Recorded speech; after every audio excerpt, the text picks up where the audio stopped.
Hello everyone, आपका बहुत बहुत स्वागत है मेरे यूट्यूब चैनल पर जिसका नाम है CS पाठशाला। तो हमारी जो सीरीज़ चल रही थी वो चल रही थी क्लास 9th बायोलॉजी का चैप्टर नंबर 5 नेचुरल रिसोर्सेज, और इसका आज है पार्ट 9 जो इस चैप्टर का लास्ट टॉपिक है। लास्ट टॉपिक पर हम बात करने जा रहे हैं। इससे पहले के पार्ट पर मैं वीडियोस जो बना चुकी हूँ उसका लिंक आपको मेरे डिस्क्रिप्शन बॉक्स पर मिल जाएगा। तो आज हम शुरू करने जा रहे हैं ग्रीन हाउस इफ़ेक्ट, जिसको हम हिंदी में कहते हैं हरित गृह प्रभाव। तो सबसे पहले जान लेते हैं कि ये क्या होता है और ये कैसे होता है और हम इसको कैसे रोक सकते हैं। तो आज की वीडियो स्टार्ट करने से पहले प्लीज़ अगर आप इस चैनल पर नए हैं तो please subscribe my channel CS पाठशाला, और हाँ, नोटिफिकेशन बेल आइकन को दबाना ना भूलिएगा। तो चलिए स्टार्ट करते हैं आज का टॉपिक ग्रीन हाउस इफ़ेक्ट। तो जैसे कि सबसे पहले क्या है ये, व्हाट क्या है, तो सबसे पहले हम बात कर लेते हैं कि ये क्या है, ये जानना बहुत ज़रूरी है। तो ग्रीन हाउस इफ़ेक्ट क्या होता है एक्चुअली, किसी भी जो प्लैनेट हैं उस या सोलर सिस्टम में जो अदर प्लैनेट्स हैं वहाँ पर कुछ ऐसी गैसेस प्रेजेंट हैं जिनकी जो क्वांटिटी है उसके बढ़ने या घटने से उस पर्टिकुलर प्लैनेट का जो टेम्परेचर है वो एक सामान्य से अधिक होता जा रहा है, और उसी को हम क्या कहते हैं, ग्रीन हाउस इफ़ेक्ट कहते हैं। ओके, इतनी बात समझ में आई। तो ये क्या है कि कुछ गैसेस के प्रेजेंट होने से या उसके कम बाकी होने से जो किसी भी प्लैनेट का या अर्थ का जो प्लैनेट है, अर्थ प्लैनेट जो है उसका जो टेम्परेचर दिन पर दिन बढ़ता जा रहा है जिन गैसेस के कारण, उन्हीं को हम क्या कहते हैं, ग्रीन हाउस इफ़ेक्ट कहते हैं। तो बात करते हैं अब ये गैसेस होती क्या क्या है। तो ये गैसेस होती हैं लाइक CO2 कार्बन डाइऑक्साइड सबसे मेजरली है, देन कुछ जैसे water vapour and methane. Water vapour भी इसके लिए रिस्पॉन्सिबल है जो टेम्परेचर हमारी अर्थ का बढ़ता जा रहा है, and third one is methane. तो ये सब गैसेस हैं जो रिस्पॉन्सिबल हैं ग्रीन हाउस इफ़ेक्ट के लिए। अब हमारे पास जो सेकंड क्वेश्चन है वो क्या है, कैसे होता है, हाउ, कैसे ग्रीन हाउस इफ़ेक्ट होता जा रहा है। तो सबसे पहले मैंने यहाँ पर एक अर्थ सरफेस बनाया है। जैसे कि आपको पता है दिन में सूरज जब आता है तो उसकी जो रेस हैं उससे सन एनर्जी जो अर्थ है हमारी उसको क्या करती है, एब्जॉर्ब करती है। क्लियर है। जो हमारी अर्थ की सरफेस है वो दिन में के टाइम पर जो भी सन रेस निकलती है उसमें जो भी गर्माहट होती है या जो हीट होती है उसको अर्थ क्या कर लेती है, एब्जॉर्ब कर लेती है, जिसके कारण हमारा टेम्परेचर, हमारा नहीं, जो अर्थ का टेम्परेचर है वो क्या है, दिन पर दिन बढ़ रहा है, दिन में बहुत ज़्यादा हो जाता है। और यहाँ पर आपको एक टर्म मालूम होना चाहिए कि जब कोई भी चीज़ हीट को या एनर्जी को एब्जॉर्ब करती है तो वो उसे रिलीज़ भी करती है। क्लियर हो गया। उस सिचुएशन कंडीशन, जैसे सनसेट जब हो जाता है, जो भी अर्थ ने दिन भर में जो हीट एब्जॉर्ब करी है वो रात को क्या करने लग जाती है, उसे रिलीज़ करने लग जाती है। I think you get my point.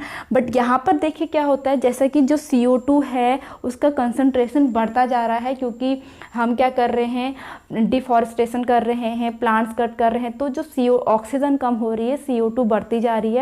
तो रात के समय में आपको जो ये टेम्परेचर है यहाँ पर वो बढ़ता जा रहा है, और ऊपर जो एटमॉस्फेयर है वहाँ पर जो CO2 गैस है वो एक ब्लैंकेट बना ले रहा है। उसका कॉन्सेंट्रेशन क्योंकि ज़्यादा हो गया है तो यहाँ पर CO2 की मात्रा ज़्यादा होने से एक ब्लैंकेट बन जाती है रात के टाइम पे, क्योंकि रात के टाइम पे आई थिंक आपको पता है कि हम तो during the process of respiration carbon dioxide ही छोड़ते हैं, प्लस जो प्लांट्स हैं वो भी रात के समय में कार्बन डाइऑक्साइड ही छोड़ते हैं। दिन में वो जो कार्बन डाइऑक्साइड छोड़ते हैं उसका यूज़ हो जाता है फोटोसिंथेसिस की प्रोसेस में। अब रात को तो फोटोसिंथेसिस की प्रोसेस नहीं होती, इसलिए प्लांट भी और एनिमल भी रात को क्या छोड़ते हैं, कार्बन डाइऑक्साइड छोड़ते हैं, जिसकी वजह से जो अर्थ में है वो कार्बन डाइऑक्साइड का कॉन्सेंट्रेशन बढ़ता जा रहा है, क्योंकि हम प्लांटेशन नहीं कर रहे हैं, डिफॉरेस्टेशन में ही कर रहे हैं, क्योंकि पॉपुलेशन बढ़ती जा रही है। तो यहाँ पर जो हम बात कर रहे थे वो कर रहे थे कि कार्बन डाइऑक्साइड बढ़ती जा रही है एटमॉस्फेयर में। अब जब रात सनसेट हो गया है तो रात के समय में क्या हो गया, ड्यूरिंग द नाइट ये जो हीट इसने एब्जॉर्ब करी वो रिलीज़ करी एटमॉस्फेयर में आई, बट यहाँ तक पहुँचने पर, क्योंकि यहाँ पर क्या है, CO2 का कॉन्सेंट्रेशन ज़्यादा है, यहाँ पर CO2 बहुत ज़्यादा अमाउंट में प्रेजेंट है, तो इस हीट को वो वहाँ एबव नहीं, स्पेस में नहीं जाने दे पाती है, उसको रोक लेती है, जिससे क्या होता है जितनी भी हीट अर्थ सरफेस ने एब्जॉर्ब करी थी वो एटमॉस्फेयर में ही रह जाती है। दूसरे दिन अगेन सन आता है, अगेन वही प्रोसेस होती है, अर्थ से जो ठंडी थी उसने अगेन क्या करा, हीट एब्जॉर्ब करी, सनसेट हो गया, उसने अगेन हीट रिलीज़ करी, बट ऊपर जाने पर क्या हो रहा है, CO2 उस हीट को स्पेस में नहीं जाने दे रहा है, रोक ले रहा है, जिससे वो हीट क्या हो रही है, हमारे अर्थ के एटमॉस्फेयर में ही रह जा रही है और हमारे अर्थ का जो टेम्परेचर है वो दिन पर दिन बढ़ता ही जा रहा है। और ये क्या किसको लीड कर रहा है, ये लीड कर रहा है ग्लोबल वार्मिंग को। जो ग्रीन हाउस इफेक्ट है वो लीड कर रहा है ग्लोबल वार्मिंग, जो हमारा यानी कि भूतापीकरण जो हो रहा है, यानी कि जो पूरे वर्ल्ड की जो एक सबसे बड़ी समस्या बनती जा रही है ग्लोबल वार्मिंग, वो होता जा रहा है। तो आई थिंक ये समझ में आ गया होगा कि what is green house effect क्या है और कैसे ये हो रहा है, ये आपको क्लियरली समझ में आ गया। और इसको हम कैसे रोक सकते हैं, यहाँ पर देखो हम सीधे सीधे रोक सकने का मतलब, क्योंकि मेजरली जो रिस्पॉन्सिबल है वो कौन सी गैस है, CO2 है। तो कैसे हम CO2 की जो क्वांटिटी है हमारे एटमॉस्फेयर में उसको कैसे हम बैलेंस करके रख सकते हैं।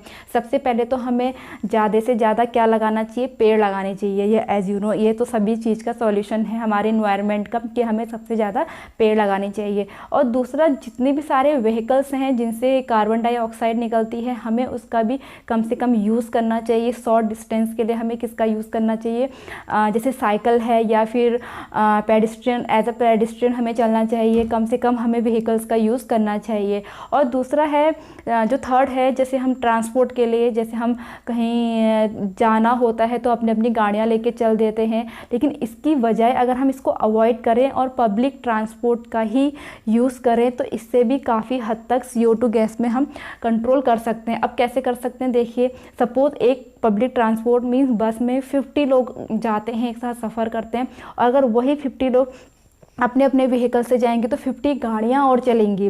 तो इसलिए हमें किसका यूज़ करना चाहिए, पब्लिक ट्रांसपोर्ट का यूज़ करना चाहिए, जिससे जो क्योंकि ग्लोबल वार्मिंग की समस्या से निपटा जा सके, कुछ तो हम अपना सहयोग दे सके। आई होप आज का ये वीडियो आपको पसंद आया हो। अगर आपको मेरा ये वीडियो पसंद आया हो तो प्लीज़ लाइक कीजिए, कॉमेंट्स कीजिए, शेयर कीजिए, and please subscribe my channel CS Pathshala. Bye bye.